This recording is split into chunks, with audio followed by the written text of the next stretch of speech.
partir en mobilité parce que déjà j'adore voyager et j'ai beaucoup voyagé dans ma vie. Et que dans mon projet professionnel, j'aimerais bien travailler à la fin de ma 3e année dans un CADA, donc avec des réfugiés. Et du coup, je trouvais ça très intéressant de partir dans un autre pays du coup, pour découvrir comment fonctionnaient les autres pays dans tout ce qui est les services sociaux. Je suis partie avec Erasmus+, à Madrid, en Espagne. J'ai fait un stage de 3 mois dans une ONG donc, qui s'appelle Grandes Amigos. C'est une association qui vise les personnes âgées. C'est tout un organisme qui met en relation des bénévoles avec ces personnes âgées, donc des appels téléphoniques, des appels en FaceTime, aller boire un café, des sorties, etc.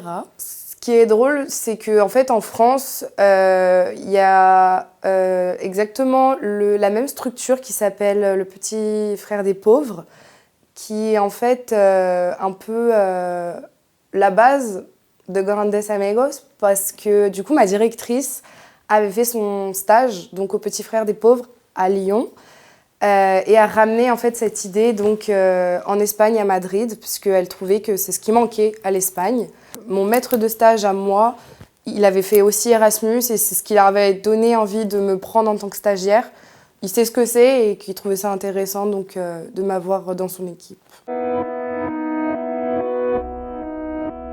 Professionnellement, ça m'a apporté des éléments de comparaison donc, avec la France. Et je trouvais ça très enrichissant donc, de voir un peu les droits et les lois qui étaient différentes. Et personnellement, du coup, c'est plus la langue du coup, que j'ai réussi à approfondir.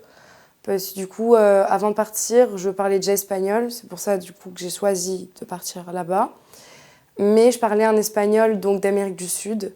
Et de partir 3 mois, j'ai pu voir la différence et apprendre des expressions et l'accent surtout. Et je sais que ça va m'aider plus tard si je veux travailler en Espagne ou avec des personnes espagnoles.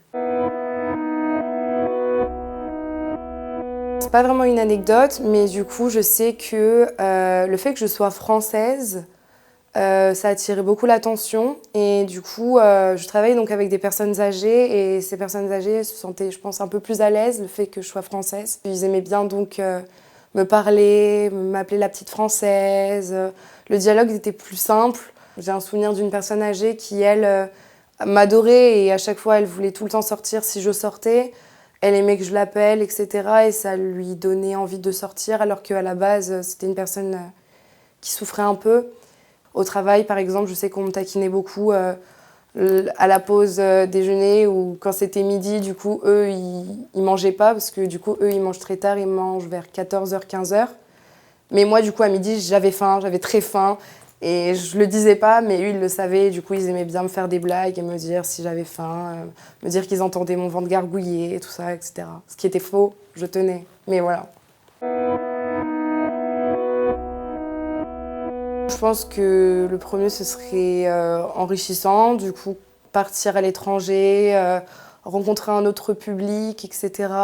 Ça apporte toujours dans la vie et professionnellement aussi. Je pense que ce serait la chance, le deuxième mot, parce que je pense que partir à l'étranger à mon âge pour mes études, c'est quelque chose qui apporte énormément, même dans un CV ou même pour mes futurs employés ou futurs travail, je demanderai.